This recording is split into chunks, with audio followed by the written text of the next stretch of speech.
Hey everybody, Mr. Swarsky here. Let me make this a little larger so you can see me. Hey, there we go. In this video, I'm going to show you another type of assembly. Now, there are multiple ones, but we're just going to do the two. So number one was your lid that you're going to clip in and have it hold. Also, remember, there's different ways to do those lids. So like this one goes in and sits flush. So there's those two lids. Now, the next one we're going to do is called a slide box. Slide box is just like it says. You have a hole in the box.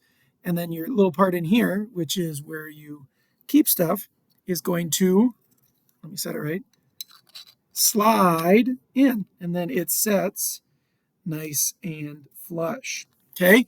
Now, the same rule applies as the box top, is that the hole that I make, this guy, or on my thing here, the hole I make, not the box itself, this is one unit larger than the box that goes into it. So this here, which in my case is 24 by 14, the box, this part, or in my Tinkercad, this part, not the back of the lid here, this part needs to be 1 millimeter smaller than that. So if this is 24 by 14, that means, do it in your head, this needs to be 23 by 13.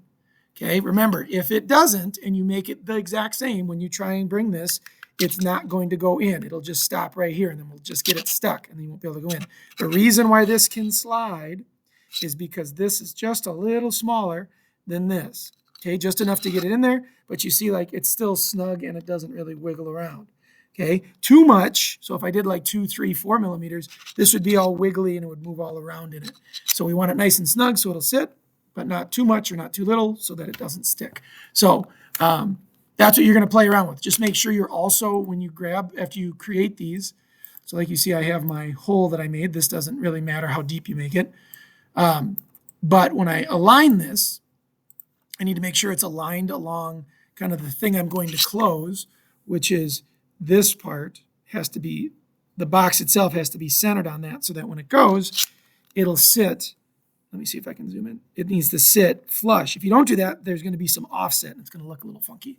So that's the fun part about testing it out. You get to kind of make it. If you have any other ideas, you can do multiple assemblies, like all this fun stuff. You can kind of think. If you've been doing articulating stuff, maybe you can find a way to kind of merge everything together. It's kind of cool to start thinking about that. Maybe you can use images like I did with this assembly. You see like I imported our Edgewood logo and use that. Like you can do those pieces.